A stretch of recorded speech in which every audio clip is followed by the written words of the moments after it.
서해부 탈장이 진짜 무엇인지, 왜 생기는 건지를 먼저 좀 알아봐야 될 것 같아요. 이게 배로 막 장이 막 나오잖아. 이게 진짜 어떻게 보면 심각한 상황으로도 생각이 돼서 장이 튀어나온다. 그러면 이거 응급하게 꼭 해야 되는 그런 수술. 안녕하세요. 연고형의 윤상민, 박현중입니다. 오늘은 대장 항문 질환에서 치질이랑 같이 제일 흔한 질환 중에 하나죠. 서해부 탈장에 대해서 알아보려고 해요. 오늘 오신 박현중 선생님은 저희 병원에서 탈장 수술을 전담으로 해서 수술하고 계세요.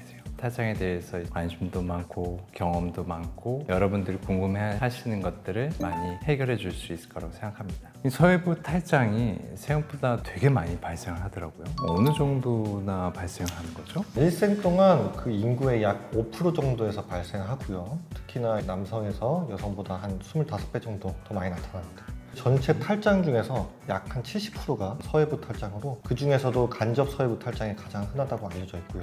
많은 분들이 탈장이 생겨도 어디를 가야 하는지 잘 모르는 경우가 있는데, 탈장은 외과, 그리고 그 중에서도 대장 항문을 보는 외과 쪽으로 가시면 잘 오시는 거라고 생각됩니다. 그러면은 보통 서해부 탈장이라고 하면 남자를 대부분 생각했는데 여자가 안 생기는 건 아닌 거예요? 네, 맞습니다. 여자분들도 생기고요. 오히려 여성분들은 간접 서해부 탈장이 더 많아요. 그래서 그런 식으로 보면은 여성분들은 간접 서해부 탈장이 대부분인데, 일단 생기는 수 자체만으로 따지면은 아무래도 남성분들이 압도적으로 많습니다. 그러면 이게 왜 이렇게 남자한테 더 많이 생기는지, 서해부 탈장이 진짜 무엇인지, 왜 생기는 건지를 먼저 좀 알아봐야 될 것 같아요. 서해부 탈장이 어떤 걸까요? 서해부 탈장은 말 그대로 이제 사타구니 쪽으로 장이 튀어나온다는 건데, 사람이 원래는 사타구니 쪽에 핫셀바 삼각이라는 게 있습니다. 그래서 핫셀바 삼각이라고 하는 부분이 우리 복벽에서 구조적으로 가장 약하게 되어 있는 부분이에요. 이 부분에 지속적으로 우리가 뭐 복압이 걸리고 뭐 기침을 뭐 만성적으로 한다든가 무게 있는 중량 운동을 많이 한다든가 하면은 계속 이렇게 압박을 받다가 그쪽 부분에서 밀려 나오는 직접 탈장이 있을 수 있습니다. 변비도 있고 변보 때 힘도 엄청 많이 주잖아요. 맞습니다. 또 이제 남성의 경우에는 태어나기 전에는 원래 고환이 배 안쪽에 있거든요. 근데 이런 것들이 발생학적으로 나중에는 음낭 쪽으로 하강을 하게 되는데, 이 하강한 고환의 길이 완벽하게 닫히지 않아서 이 부분이 나중에 다시 늘어나면은 장이나 이쪽으로 복막 주렁이 빠져나오는 간접 탈장이 있습니다. 그래서 이제 신생아 때 많잖아요. 우리 때도 이제 레전트 하면 신생아 때 태어나자마자 탈장 생겨가지고 어렸을 때 하는 경우 꽤 많았어요. 그때는 진짜 간단하게 그냥 이렇게 살짝 재고 이렇게 툭 잡아서 탁 묶고 딱 끝나.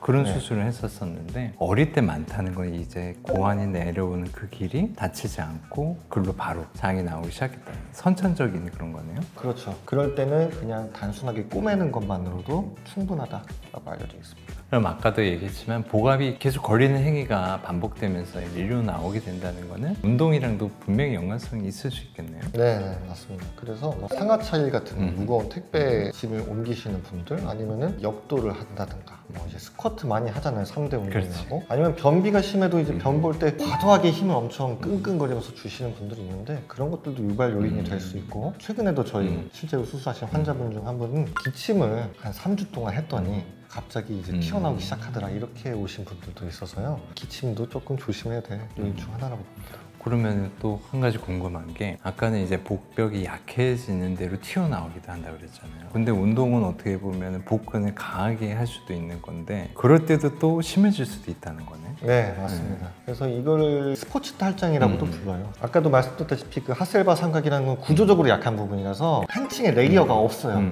애초에 레이어가 없기 때문에 삼겹살처럼 이렇게 딱 근육이 세 층으로 딱 없고 근막이 이렇게 융합돼서 이제 벽벽이 이제 얇아지는 딱 그 부위라는 거잖아요. 그게 구조적인 문제라서 사실 운동을 해서 단련을 한다, 그게 안 될 수 있는 거예요. 근육이 단단해져도 거기는 근육이 없는 막 같은 곳이기 때문에 그쪽에서 튀어나올 수 있네요. 전반적으로 원래는 무리되지 않게끔 점진적으로 압을 걸리는 운동을 하면은 근막 자체를 단단하게 보강할 수 있는데, 너무 무리하게 갑자기 복에 확 걸리다가는 오히려 밀려 나올 수 있다. 그러면 글로 진짜 이제 장뿐만이 아니고 여성은 뭐 난수도 나올 수 있다고 하고. 그런 경우도 뭐 드물지만은 있고요. 그리고 일단은 말은 탈장이지만은 진짜로 뭐 장이 나오는 경우보다는 초기에는 구멍이 크지 않을 때는 우리 이제 복막 주렁이라고 하죠. 일종의 내장 지방이라고 생각하시면 되는데 그것들이 가장 흔하게 들락날락 하고요. 정말로 장이 들락날락 하는 경우는 조금 사이즈가 커져야. 그럼 장이 진짜 이렇게 나오면 옛날에 막 공포 영화 같은 거 보면 이렇게 배우 막 장이 막 나오잖아. 이게 진짜 어떻게 보면 심각한 상황으로도 생각이 돼서 장이 튀어나온다.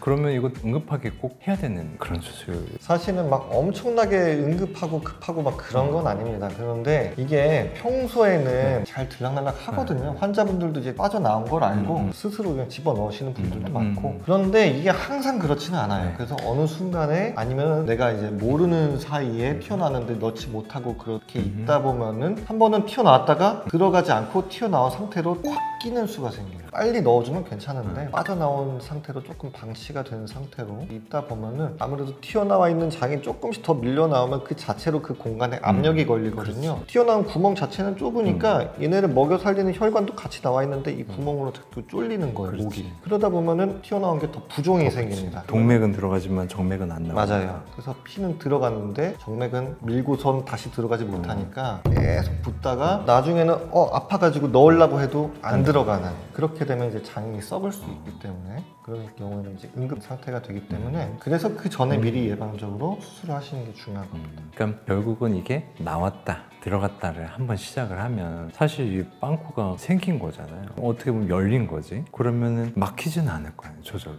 네, 저절로 막히진 않습니다. 그러면 이게 계속 나왔다 들어갔다 하면 그 구멍이 점점 더 넓어지겠네요. 더 크게 나오고 많이 나오고. 그렇죠. 조금씩은 더 커집니다. 그러면서 이제 결국 환자들이 올 때는 이제 고환 길을 따라서 이렇게 쭉 내려오기도 하고 그럼 결국 좋아지진 않는다는 거네요. 그죠? 그러면 수술이 불가피한 것을 잘 알겠는데 인터넷에서도 이제 탈장 수술 검색을 해보면 진단은 다 탈장인데 어디는 복강경으로 하고 어디는 서해부를 직접 절개해서 하고 어떤 데는 또 인공막을 쓰고 어떤 데는 또 안 쓴다고 하기도 하고 제각각이더라고요. 수술법이 종류가 되게 다양해요. 왜 이렇게 다양한지 어떤 수술 방법을 선택해야 되는 게 좋은지 환자한테 상당히 혼란스러울 것 같은데 선생님의 생각은 어떠신지 어떤 수술들이 있는지를 좀 알려주시겠어요?